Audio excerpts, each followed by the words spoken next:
Good morning students, welcome back. This video is for class 8, subject English Literature. Today, first of all in this video, we shall discuss the summary of part 3 of chapter 2, Children at Work, which is written by Geeta Wolf, Anushka Ravishankar and Arijit Singh. Then we shall discuss the homework solution of the homework which was given to you in lecture number 1 of chapter 2, Children at Work. This is my lecture number 2 of the same chapter, and it is taken from the book It So Happened. As we have already discussed the summary of part 1 and 2 in lecture number 1 of chapter 2, Children at Work. So let's discuss the summary of part 3 today.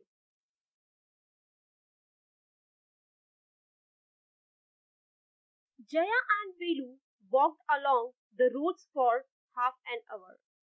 They came to a bridge across a dirty trickle of water. So here the meaning of trickle is a small flow of liquid. Jaya called it Buckingham Canal. Near some puddles of water, there was a row of huts. So here the meaning of puddles means a small pool of liquid.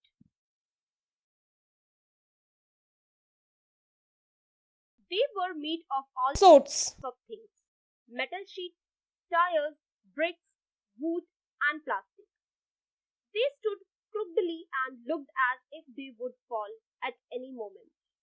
So here the meaning of crookedly is not straight. To Velu, these huts looked strange because in his village the houses were made of mud and palm leaves.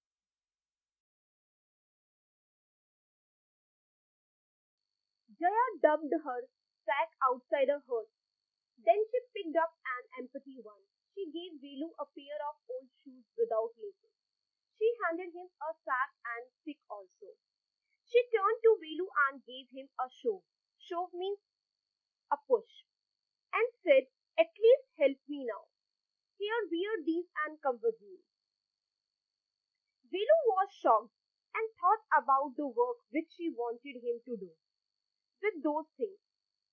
The only work he had ever done was on the landlord's farm, wedding and taking cows out to graze.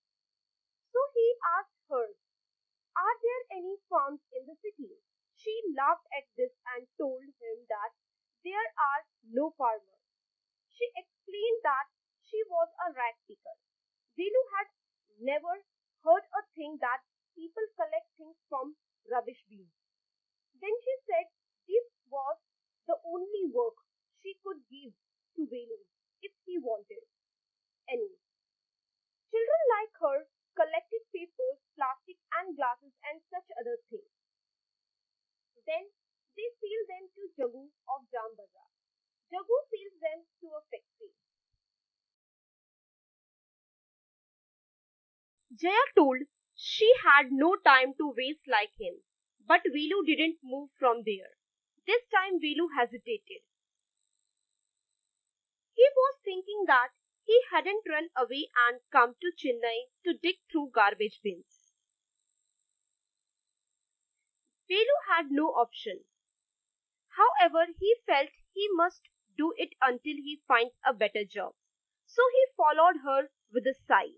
Sigh means a slow, noisy breath. So this is the end of the story.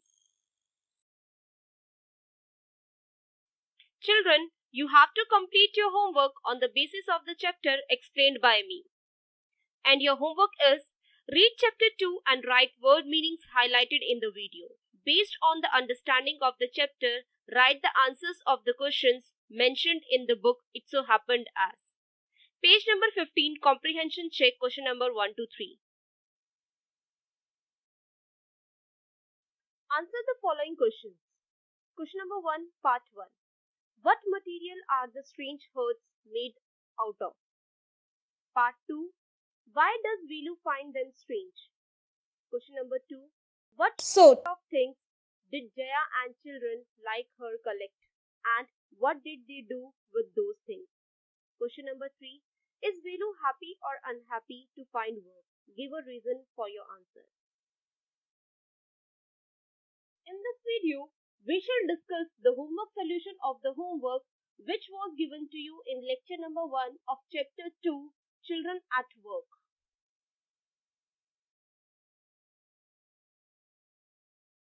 We have already discussed the introduction, summary and word meanings of part 1 and 2 of chapter 2, Children at Work in lecture number 1. As I assigned you homework that was to be done by you on the basis of your understanding, and your homework was read chapter 2 and write word meanings highlighted in the video.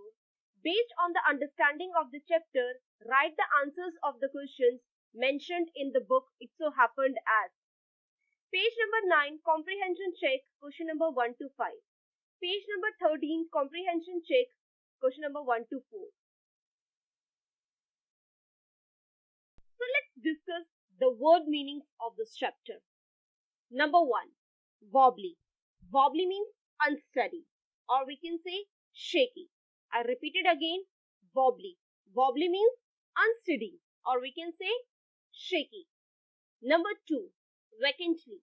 Vacantly means showing no interest. I repeat it again, vacantly means showing no interest. Number 3, glumly. Glumly means sadly. I repeat it again, glumly. Glumly means sadly. Number 4, making his head spin means giving him a headache or making him feel dizzy. I repeat it again, making his head spin means giving him a headache or making him feel dizzy. Number 5, bare. Bare means not covered. I repeat it again, bare means not covered. Number 6, tar. Meaning of tar is thick dark liquid used to make road. I repeat it again, the meaning of tar is thick dark liquid used to make road. Number 7, squashy. Squashy means crushed. I repeat it again, squashy. Squashy means crushed. Number 8, pulled in. Pulled in means arrived. I repeat it again, pulled in. Pulled in means arrived. Number 9, tiffin. Here the meaning of tiffin is snack. Snack means not a proper meal. I repeat it again, tiffin. Tiffin means snack, not a proper meal. So these were word meanings. Now let's see question and answers.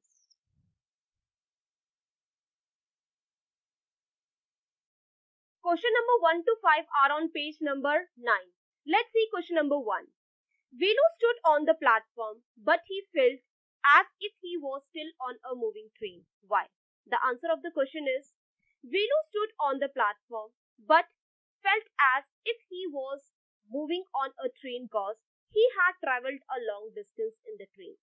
So when he got off at the station, his legs still felt wobbly, as the effect of the moving train usually remains for a while even after the journey has ended. Question number 2 is, what made him feel miserable? The answer of the question is, Velu felt miserable and exhausted because he had run away from his village 2 days ago and had eaten nothing but peanuts and a piece of jaggery. Besides, he had walked a lot before getting on to the train. He had not been able to sleep on the train.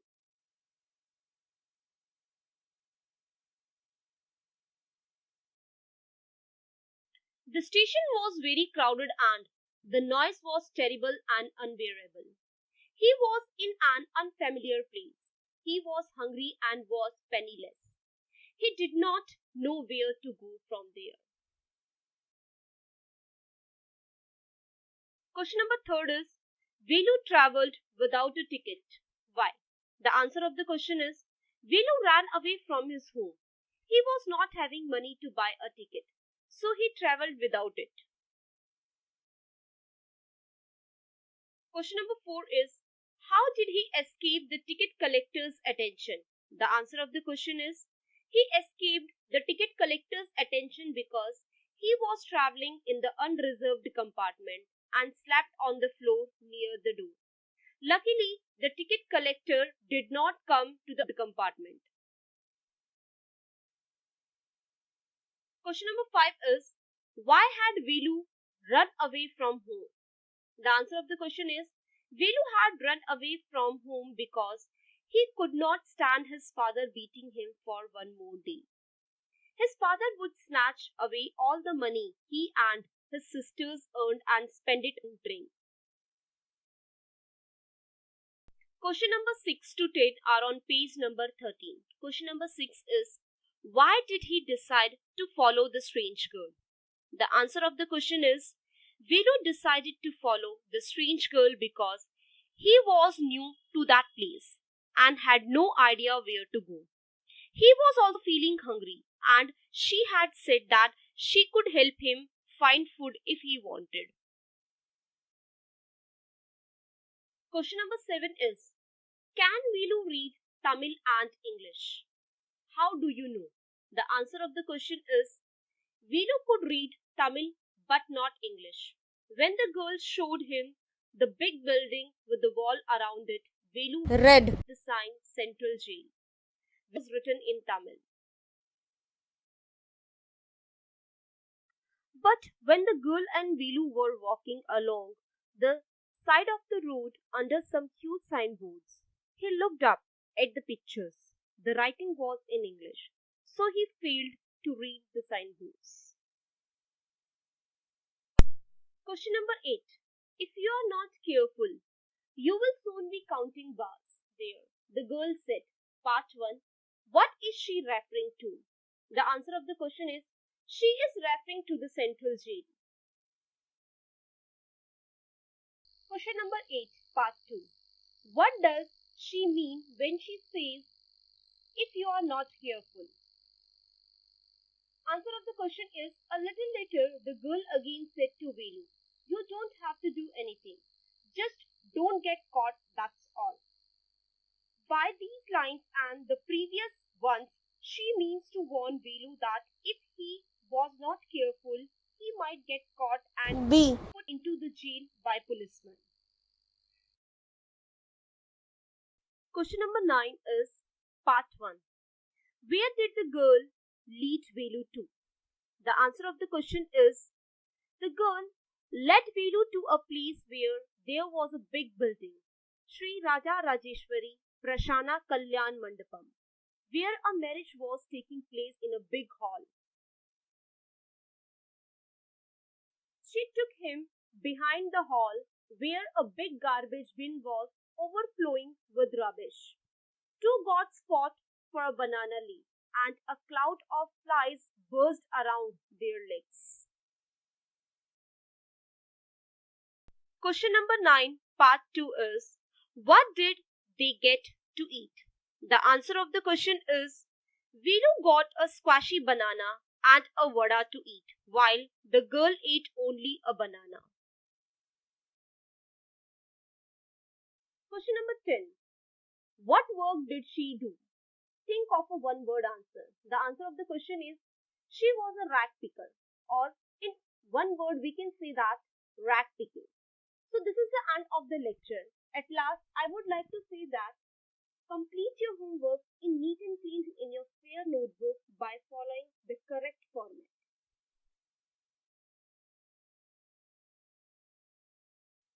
Thank you and have a nice day.